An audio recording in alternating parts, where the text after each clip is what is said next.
আজ আপনাদের কাছে নিয়ে আসবো এমন একটা পপুলার ডেস্টিনেশন যেটা এই এপ্রিল মে মাসে বাঙালিদের পছন্দের তালিকায় থাকবেই থাকবে। হ্যাঁ, ঠিক ধরেছেন, হিমাচল প্রদেশের বিখ্যাত ডেস্টিনেশন মানালি। আজ মানালি সাইট সিন নিয়ে আপনাদের সাথে আমি কিছু শেয়ার করব, তাও কিন্তু বেশ অনেকটা কম খরচে। চলুন তাহলে মানালি সাইট সিনটা দেখে নেওয়া যাক।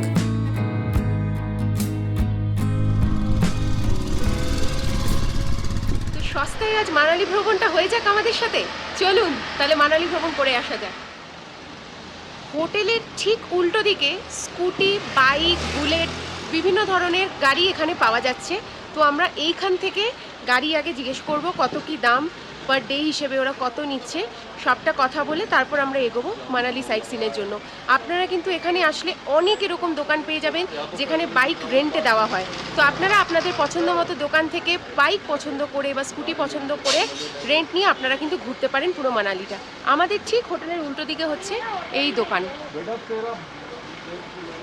ওই যে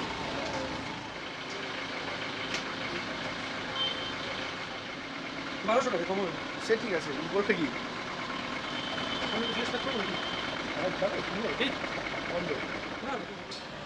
क्लासिक का प्राइस कितना है? 1200। और ये कौन सा है? 1000। और स्कूटी का कितना है? 700। सबका चाहिए या बस जो ड्राइव करेगा मतलब इन दोनों का? हाँ। আচ্ছা, আপনারা যারা বাইক বা স্কুটি রেন্টে নেবেন তাদেরকে বলে রাখি, স্কুটিও এখানে আছে। স্কুটি হচ্ছে 700 টাকা ভাড়া, আর এই যে রয়্যাল এনফিল্ডের হিমালয়ান ভার্সন দেখছেন সেটা ওরা 1200 টাকা চার্জ করছে। আর ক্লাসিক যেটা আছে সেটা হচ্ছে যে 1000 টাকা চার্জ করছে। আর এই বাইক বা স্কুটি আপনারা যখন নেবেন আপনাদেরকে কিন্তু লাইসেন্স দেখাতে হবে এবং লাইসেন্সের একটা কপি রাখতে হবে এবং তার সাথে ভোটার কার্ড বা আধার কার্ডের কপি দিতে হবে ওদেরকে। আর এছাড়া বাইকের ভাড়া যা রেন্ট সেটা তো দিতেই হচ্ছে, তার সাথে কিন্তু সিকিউরিটি মানি হিসেবে তারা কিন্তু 1000 টাকা করে নিচ্ছে, যেটা আপনারা পুরোটা ঘুরে আসার পরে ওই টাকাটা ওরা আপনাকে ফেরত দিয়ে দেবে যখন আপনারা বাইক বা স্কুটিটা ওদের কাছে জমা দেবেন। আপনারা যারা বাইক রেন্টে নেবেন, নেওয়ার আগে বাইকটা নিয়ে যখন বেরোবেন অবশ্য করে কিন্তু পুরোটা ভিডিও করে নেবেন। কোনো রকম যদি প্রবলেম হয় বা কিছু হয় পরে কিন্তু এনারা চার্জ করতে পারেন, যার জন্য কিন্তু ওই সিকিউরিটি মানিটা এদের কাছে জমা দেওয়া হয়। তো আপনারা অবশ্য করে ভিডিও করবেন, তারপর কিন্তু বাইক বার করবেন। গাড়ি ভাড়া করে একটু দেরি না করে সোজা বেরিয়ে পড়লাম সাইট সিইংয়ের জন্য। ভীষণ এক্সাইটেড, প্রথমবার বাইক নিয়ে এইভাবে পাহাড়ে ঘুরবো, কিন্তু যদি বাইকে তেলই না থাকে তাহলে এক্সাইটমেন্টও শেষ। তাই একটু সময় নষ্ট না করে আগে তেল ভরলাম পেট্রোল পাম্প থেকে। আমরা 500 টাকার তেল ভরেছি। এইবার রওনা দেওয়ার পালা। গাড়ি ভাড়া নিয়েছে 1000 টাকা আর তেল ভরলাম 500 টাকা, টোটাল 1500 টাকা। সাথে থাকুন আর দেখতে থাকুন এই 1500 টাকায় আমরা মানালির কোন কোন স্পটগুলো ঘুরে দেখতে পারি। মানালির অপরূপ সৌন্দর্যের সাথে মানালির ট্রাফিক জ্যাম কিন্তু একেবারেই ফ্রি। 4 চাকা গাড়ি থাকলে সেটা পেরোনো খুব মুশকিল, কিন্তু বাইক থাকলে তাও খানিকটা অ্যাভয়েড করা যায়। আজ আমাদের প্রথম গন্তব্য মানালির বিখ্যাত সাইট সিনগুলোর মধ্যে একটা, সেটা হলো সোলাং ভ্যালি।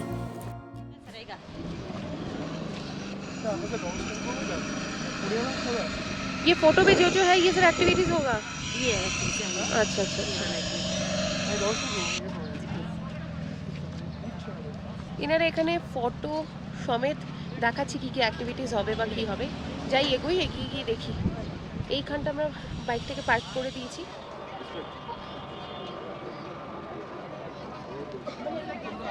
এখানে এরকম খরগোশ কোলে নিয়ে আপনারা কিন্তু ছবিও তুলতে পারেন। 20 টাকা করে নিচ্ছে, কিন্তু ভীষণ কিউট, ভীষণ।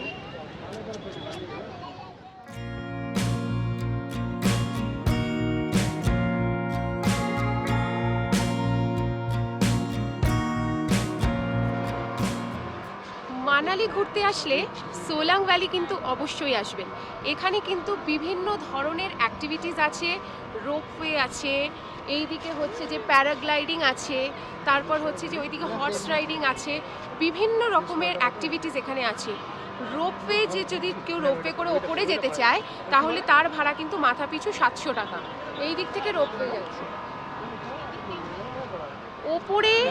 এই রোপওয়ে করে গেলে ওপরে রয়েছে একটা ক্যাফেটেরিয়া আর ভিউ আছে, এছাড়া আর কিছু নেই। ওই দিক থেকে প্যারাগ্লাইডিং হচ্ছে, এই আমার পিছনে এখান থেকে প্যারাগ্লাইডিং হচ্ছে। 1000 টাকাও রয়েছে, প্যারাগ্লাইডিং নিচ্ছে প্যারাগ্লাইডিং করতে। আর যদি আরেকটু ওপর থেকে যেতে হয় তার মানে সেটা রোপওয়ে করে যেতে হবে, রোপওয়ে করে ওপরে যেতে হবে, তারপর সেখান থেকে প্যারাগ্লাইডিং স্টার্ট হয়। দু রকমেরই রয়েছে, নিচের থেকেও আছে যেটা 1000 টাকা, আর রোপওয়ে করে ওপর থেকে গেলে 3500 টাকা নিচ্ছে। এইদিকে কাছাকাছিও রয়েছে। এই হচ্ছে প্যারাগ্লাইডিংয়ের জায়গা।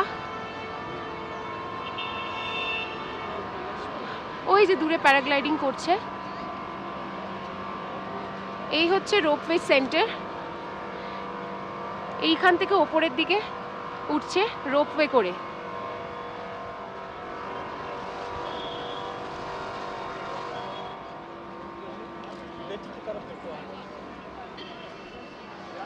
এই ধরনের ড্রেস এখানে ভাড়া পাওয়া যায়, পার ড্রেস এরা 150 টাকা করে নিচ্ছে। আপনারা চাইলে কিন্তু এখানকার এই ড্রেস পরে একটা স্মৃতি হিসেবে রাখতেই পারেন। এখানে ড্রেস সবার কাছেই মোটামুটি আছে, 150 টাকা করে মোটামুটি সবাই নিচ্ছে এইখানে পরে ছবি তোলার জন্য।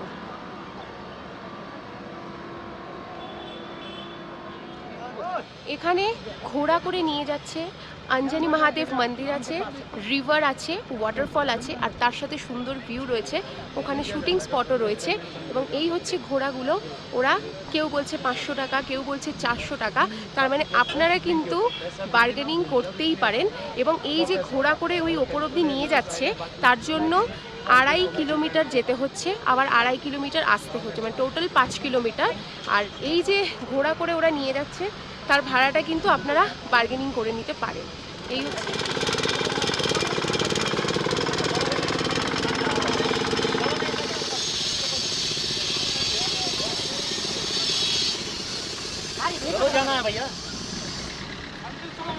সোলাং ভ্যালিকে বাঁ দিকে রেখে এবার আমরা এগিয়ে চলেছি অটল টানেলের দিকে। সোলাং ভ্যালি থেকে অটল টানেল 11.5 কিলোমিটার সোজা রাস্তা।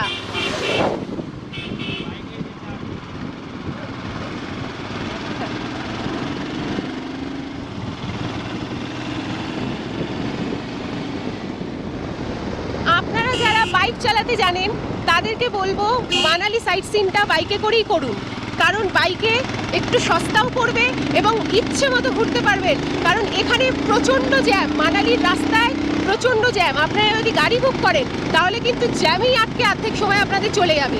কিন্তু বাইকে করে গেলে কিন্তু আপনারা অলিগলি দিয়ে হলেও বেরিয়ে যেতে পারবেন, কিন্তু আর ঘুরতেও পারবেন ভালো, সময়টা আচ্ছা মতো ইউটিলাইজ করতে পারবেন বাইকে করে ঘুরে। তাই বলবো যারা বাইক চালাতে জানেন অবশ্যই মানালি এসে বাইক রেন্টে নিয়ে নিন, দারুণ মজা করে ঘুরবেন ঠিক যেভাবে আমরা ঘুরছি।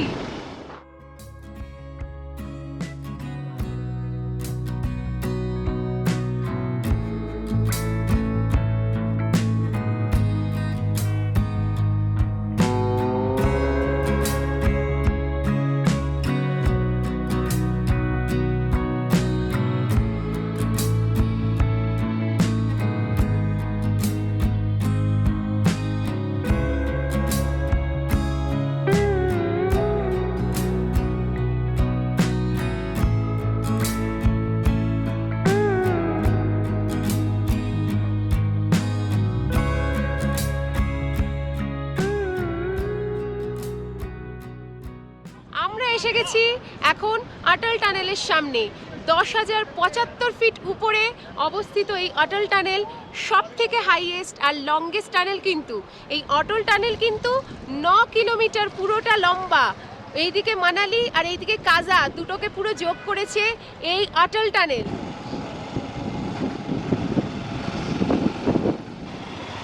একদিনের মানালি ভ্রমণে আপনারা কিন্তু চাইলেই চলে আসতে পারেন শিশু ওয়াটারফলে। এই শিশু ওয়াটারফল লে মানালি হাইওয়ের ওপরেই অবস্থিত। অটল টানেল ক্রস করেই অটল টানেল থেকে 4 কিলোমিটার দূরত্বে অবস্থিত এই শিশু ওয়াটারফল। মানালির একদিনের ট্রিপে আপনারা কিন্তু এটা করতেই পারেন। যেমন আমরা এখন যাচ্ছি শিশু ওয়াটারফলের দিকে। যারা যারা মানালি হয়ে লাদাখ যেতে চান তাদেরও কিন্তু এই একই রাস্তা হয়ে 426 কিলোমিটার পথ অতিক্রম করে পৌঁছতে হবে লে শহরে। মানালির বরফাবৃত সবুজ পাহাড় দেখে যেন মনে হলো সব রকমের ক্লান্তি দূর হয়ে গেছে।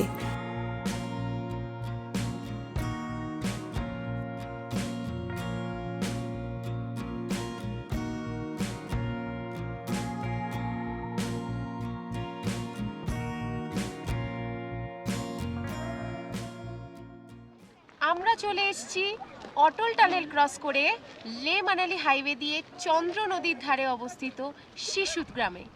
এটা ৬,৩৯৮ ফিট উপরে অবস্থিত। এখানে রয়েছে একটা সুন্দর ওয়াটারফল আর তার সাথে এরকম একটা সুন্দর লেক।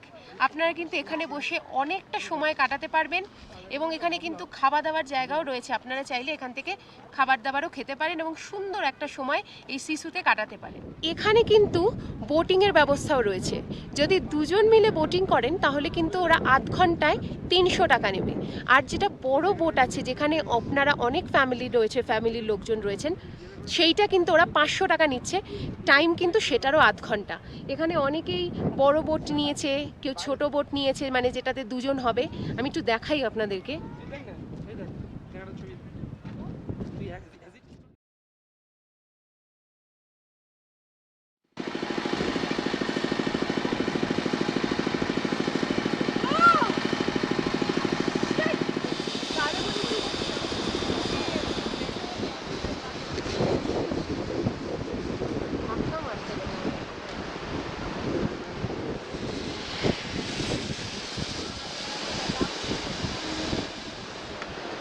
আমার পিছনে রয়েছে শিশু ওয়াটারফল।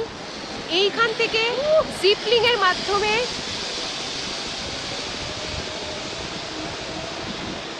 এইভাবে জিপলিংয়ের মাধ্যমে এই পার থেকে ওই পারে যেতে হচ্ছে এবং তারপর ওয়াটারফলে যেতে হচ্ছে ওপরে উঠে। আমাদের কাছে একদম সময় নেই এবং আকাশে অনেকটা মেঘ করে আছে আর মানালি সাইট সিন এখন অনেকটা বাকি, তাই আমরা জিপলিং করে ওপারে গেলাম না। আমরা এবার ফিরে যাব মানালির বাকি সাইট সিনগুলো করার জন্য। শিশু ঘুরে আমরা আবার অটল টানেল হয়ে ফিরে চললাম মানালির উদ্দেশ্যে, কারণ আমাদের পরবর্তী গন্তব্য ছিল হিড়িম্বা মন্দির। এই মন্দির হিড়িম্বা দেবী এবং তার পুত্র ঘটোৎকচকে উৎসর্গ করে তৈরি করা মানালির প্রাচীন এবং পৌরাণিক উৎসের নিদর্শন।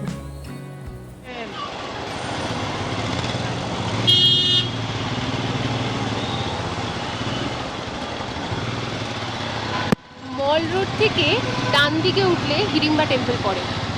প্রচণ্ড জ্যাম হয়েছে, মানে এগোনো যাচ্ছে না। আমি একটু জ্যামটা দেখাই। এমনি মানালিতে প্রচণ্ড জ্যাম, আর এই ছোট্ট গলিটা আরও জ্যাম হয়েছে গাড়ির। একটু দেখাই কতটা জ্যাম।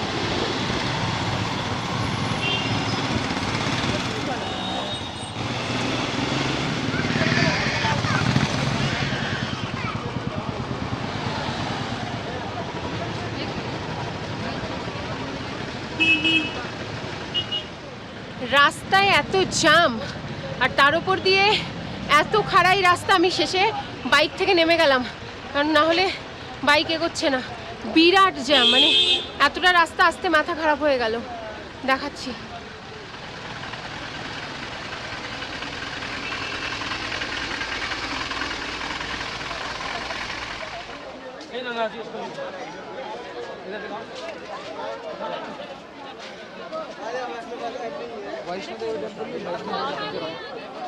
এটা আবার একটু নড়াচড়া করছে। मोबाइल से खींचो, ले लो खींच। नहीं नहीं लिया।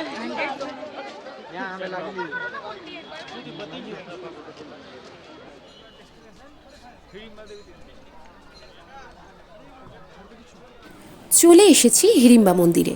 প্রচণ্ড ভিড় ছিল দর্শন করার লাইনে, আর তার উপর বৃষ্টিও পড়ছিল হালকা হালকা। তাই যদি আটকে যাই সেই জন্য দর্শনের লাইনে আর লাইন দিইনি, বাইরে থেকেই দর্শন করে ভিতরটা ভালো করে ঘুরে আবার বেরিয়ে পড়লাম মন্দির থেকে। হিড়িম্বা মন্দির দেখে আমরা বেরিয়ে পড়লাম আমাদের আজকের শেষ গন্তব্য মানালির ক্লাব হাউসের উদ্দেশ্যে। হিড়িম্বা মন্দির থেকে এই ক্লাব হাউস একেবারেই কাছে। ক্লাব হাউসের পরিবেশটা বেশ সুন্দর, ব্রিটিশ কালচারের একটা ছোঁয়াও আছে। এখানে কিন্তু রেস্টুরেন্ট আছে, নানা রকমের ইনডোর গেমের ব্যবস্থা রয়েছে, নানা রকমের হস্তশিল্পের দোকান, জামা কাপড়ের দোকান, অনেক কিছুই আপনারা পেয়ে যাবেন। তবে আমি বলবো যে এই ক্লাব হাউস আসাটা সম্পূর্ণ আপনাদের ব্যক্তিগত ব্যাপার। আমরা যেহেতু মন্দিরের কাছাকাছি ছিলাম তাই এখান থেকে ঘুরে গেছি। এইভাবে মোটামুটি আমাদের গোটা দিনটা কেটেছে এবং তারপর আবার আমরা ফিরে চলেছি আমাদের মানালির হোটেলের উদ্দেশ্যে। আজকের ভিডিও এখানেই শেষ করলাম। দেখা হবে আবার পরবর্তী ভিডিওতে। ভালো থাকবেন।